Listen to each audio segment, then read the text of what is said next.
अवधूत चिंतन श्री गुरुदेव दत्त श्री स्वामी समर्थ महाराज की जय. श्री स्वामी समर्थ. 25 जून 2024ला मंगळवार संकष्ट चतुर्थी आहे आणि अंगारकी योग आहे. आपल्याला माहिती आहे, जेव्हा संकष्ट चतुर्थी मंगळवारी येते तेव्हा त्यावेळेस अंगारकी योग मानला जातो आणि 2024 वर्षातील ही पहिलीच अंगारकी चतुर्थी आहे. खरं तर वर्षातून दोनदा अंगारकी योग येतो आणि मागच्या वर्षी अंगारकी योग नव्हता. यावर्षी आपल्याला सुरुवातीलाच अंगारकी योग आहे, म्हणजे अगदी जूनमध्ये अंगारकी योग आलेला आहे. 25 तारखेला सर्वात महत्त्वाचं तर दर महिन्यात दोनदा चतुर्थी असतात. ती जी कृष्ण पक्षातील चतुर्थी असते त्याला संकष्ट चतुर्थी म्हटलं जातं आणि जी शुक्ल पक्षातील चतुर्थी असते त्याला विनायक चतुर्थी म्हटलं जातं. यावर्षी अंगारकी योग 25 तारखेला आहे, तर या दिवशी गणपती बाप्पाची पूजा केल्याने कुंडलीतील जे काही दोष असतील ते दूर होतात व गणपती बाप्पा विघ्नहर्ता आहेत, ते विघ्न प्रत्येक दूर करतात. जर कोणी चतुर्थी धरत नसेल तर त्यांनी त्या अंगारकी चतुर्थीपासून सुरुवात करू शकतात. तर या दिवशी गणपती बाप्पाची आराधना कशी करायची त्याबद्दल तुम्हाला मी सविस्तर माहिती या व्हिडिओमध्ये सांगणार आहे. तर चला व्हिडिओला सुरुवात करू. या दिवशी बाप्पाचा आशीर्वाद मिळावा म्हणून भाविक प्रार्थना करतात, तसेच उपवास करतात आणि गणपतीची पूजा देखील केली जाते. तसेच बाप्पाच्या आवडत्या वस्तू पदार्थ अर्पण केले जातात. या सर्व उपचारामुळे बाप्पा प्रसन्न होतो अशी भाविकांची श्रद्धा आहे. बाप्पाच्या आवडत्या दुर्वांशिवाय गणेश पूजा अपूर्ण मानली जाते. म्हणून जेव्हा ग्रहप्रवेश, मुंज, विवाह इत्यादी शुभ कार्य केली जातात तेव्हा गणेश पूजेला दुर्वा वापरल्या जातात. याशिवाय बुधवार आणि चतुर्थीच्या पूजेतही दुर्वा वापरतात. या दिवशी दुर्वांचे काही उपाय खूप चमत्कारिक ठरतात. तर चला मग जाणून घेऊया या चमत्कारिक उपायाबद्दल. उपाय जाणून घेण्याआधी दुर्वा वाहण्याबद्दल थोडेसे. गणेश पूजेत, दुर्वा विष्णू पूजेत, तसेच सत्यनारायण पूजेत तुळशी दल, शंकराला बिल्वपत्राचा अभिषेक कशासाठी, तर त्या निमित्ताने पूजेत आपले लक्ष केंद्रित व्हावे आणि मन स्थिर व्हावे.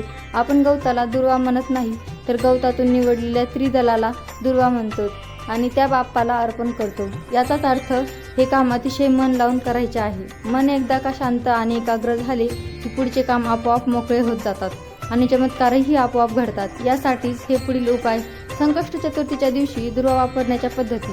जर तुम्ही आर्थिक संकटातून जात असाल आणि तुमच्याकडे पैसा नसेल तर गणेश चतुर्थी किंवा कोणत्याही शुभ मुहूर्तावर 5 दुर्वांमध्ये दोऱ्याला 11 गाठी घालून तो दुर्वांचा छोटासा हार बाप्पाला अर्पण करावा.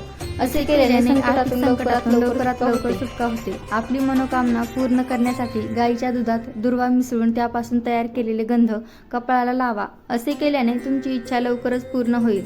ज्योतिषशास्त्रानुसार घरातील संकटातून सुटका होण्यासाठी दररोज गाईला चारा तसेच दुर्वा खाऊ घाला. असे केल्याने कौटुंबिक नात्यामध्ये प्रेमभावना वाढते. गणेश चतुर्थीच्या दिवशी बाप्पाला 21 दुर्वांचे त्रिदल अर्पण करा. त्याबरोबर अथर्वशीर्षाची 21 आवर्तने म्हणा किंवा श्रवण करा. त्यामुळे देखील गणेश कृपा प्राप्त होते. गणेशाच्या पूजेमध्ये दुर्वा वापरल्याने आर्थिक उणीव भासत नाही, उलट आपल्या कामात यश मिळून कुबेराप्रमाणे धन प्राप्त होते असे मानले जाते. बुधवारी किंवा चतुर्थीला गणेश मंदिरात 11 दुर्वांच्या जुडी अर्पण केल्याने बुध दोष दूर होतो आणि गणेश कृपा होते. आणि गणपती अथर्वशीर्ष म्हणायचे आहे तेही 11 वेळेला. विशाल शरीर, वक्र हत्तीची सोंड आणि 1 कोटी सूर्याचे तेज असलेल्या गणपतीमुळे मी नतमस्तक होतो. त्याची उपासना केल्याने माझ्या प्रयत्नातील सर्व अडथळे दूर होतील. संकष्ट चतुर्थी व्रतकथा. प्राचीन भारतातील पौराणिक साहित्यातील एक आख्यायिका घोषित करते. अंगारक एक कुशल संत आणि पृथ्वी मातेचे पुत्र आणि भारद्वाज ऋषी हे भगवान गणेशाचे महान भक्त होते. अंगारिका म्हणजे मंगळ ग्रह. मंगळ हा जो लाल ग्रह आहे आणि अंगारिका चतुर्थी मंगळाशी जोडलेली आहे. अंगारक हा हुशार विद्यार्थी होता आणि त्याचे वडील ऋषी भारद्वाज यांच्याकडून गणेशाची पूजा करण्याविषयी शिकले, जे स्वतः भगवान गणेशाचे एक महान अनुयायी होते. अंगारक त्याच्या वडिलांच्या शिकवणीने मोठा झाला होता. तो स्वतः गणेशाचा महान भक्त बनला. गणेशाच्या दर्शनासाठी आणि आशीर्वादासाठी त्यांनी त्याची पूजा केली. माघ कृष्ण चतुर्थीच्या दिवशी म्हणजेच मंगळवारी भगवान गणेशाने त्याला आशीर्वाद दिला आणि इच्छा मागितली. अंगारकाने विनंती केली की त्याची एकच इच्छा आहे, भगवान गणेशाच्या नावात कायमस्वरूपी विलीन व्हावी. त्याच्या उपासनेने भगवान प्रसन्न झाले आणि त्यांनी त्याची इच्छा पूर्ण केली आणि घोषित केले की जो कोणी या दिवशी श्री गणेशाची पूजा करेल त्याला ती जे काही प्रार्थना करेल ते सर्व प्राप्त होईल. त्या दिवसापासून लोक मानतात की अंगारकी संकष्टी चतुर्थी हा गणपतीची पूजा करण्यासाठी आणि त्यांचे आशीर्वाद घेण्यासाठी सर्वात शुभ दिवस आहे. अंगारक संकष्ट चतुर्थीला उपवास करणाऱ्या भक्ताला इतर 12 संकष्टी चतुर्थीप्रमाणेच लाभ मिळतो असेही मानले जाते. हिंदू पंचांगानुसार संकष्टी चतुर्थी चंद्राच्या अस्त होण्याच्या अवस्थेच्या कृष्ण पक्ष 4थ्या दिवशी साजरी केली जाते. हा शुभ उत्सव परात्पर भगवान विघ्नराजा गणेशाला समर्पित आहे. संकष्टी हा संस्कृत शब्द आहे ज्याचा अर्थ अडचणींपासून मुक्ती किंवा मुक्तता असा होतो. म्हणून या दिवशी उपासना आणि व्रत पाळल्याने भक्ताला अनेक फायदे होतात आणि तो किंवा ती कोणत्याही अडथळ्याशिवाय आनंदी जीवन जगू शकतो. भगवान गणपती हा हिंदू धर्मातील सर्वात लोकप्रिय देव आणि सर्वोच्च भगवान शिव आणि देवी पार्वतीचा पुत्रप्रिय आहे. विघ्नहर्ता गणेश हा सर्वात कृपाळू देव आहे जो भक्ती आहे प्रार्थनेच्या छोट्या कृतीने सहज प्रसन्न होतो आणि भक्ताला त्रास देणारी कोणतीही गोष्ट दूर करतो. अग्रपूज्य विघ्नहर्ता श्री गणेश हे ज्ञान आणि सद्गुणांचे अवतार आहे.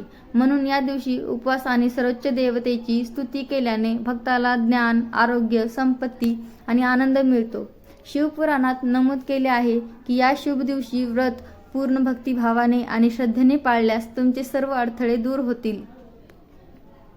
धार्मिक विश्वासानुसार 700 BC मध्ये भक्तांनी हा शुभ दिवस या विश्वासाने साजरा करण्यास सुरुवात केली की भगवान गणेश नक्कीच त्यांच्या मनोकामना पूर्ण करतील व त्यांच्या जीवनातील वाईट वेळ टाळतील आणि त्यांचा ज्ञान आणि संपत्तीचे आशीर्वाद देतील. ब्रह्मवैवर्त पुराणात असे म्हटले आहे की भगवान गणेश हे सर्वोच्च भगवान शिव आणि पार्वतीचे पुत्र तसेच परमचैतन्याचे प्रकटीकरण आहेत. त्याची उपासना केल्याने माणसाला बुद्धी आणि सर्व अडथळ्यांपासून मुक्ती या स्वरूपात वरदान मिळते. संकष्ट चतुर्थीची विधी. संकष्ट चतुर्थी व्रत पाळणारे भक्त सकाळी लवकर उठतात आणि सूर्योदयापूर्वी पवित्र स्नान करून नवीन किंवा स्वच्छ कपडे घालतात. या दिवशी भक्त पूर्ण किंवा आंशिक उपवास करतात. गणपतीची मूर्ती स्वच्छ ठिकाणी ठेवली जाते आणि दुर्वा, गवत, ताजी फुले, तुपाचे दिवे आणि अगरबत्तीने सजवले जाते. गणपतीला मोदक आणि लाडू यासारखा प्रसाद दिला जातो. विधी मंत्राचा जप आणि व्रत कथा पाठ करून सुरू करतो. संध्याकाळी गणपतीची पूजा आणि आरती झाल्यानंतर विधी संपतो. उपवासाची सांगता प्रसादाने केली जाते आणि चंद्रदेवाचे दर्शन घेतल्यानंतर काही फळे संध्याकाळी घेतली जातात.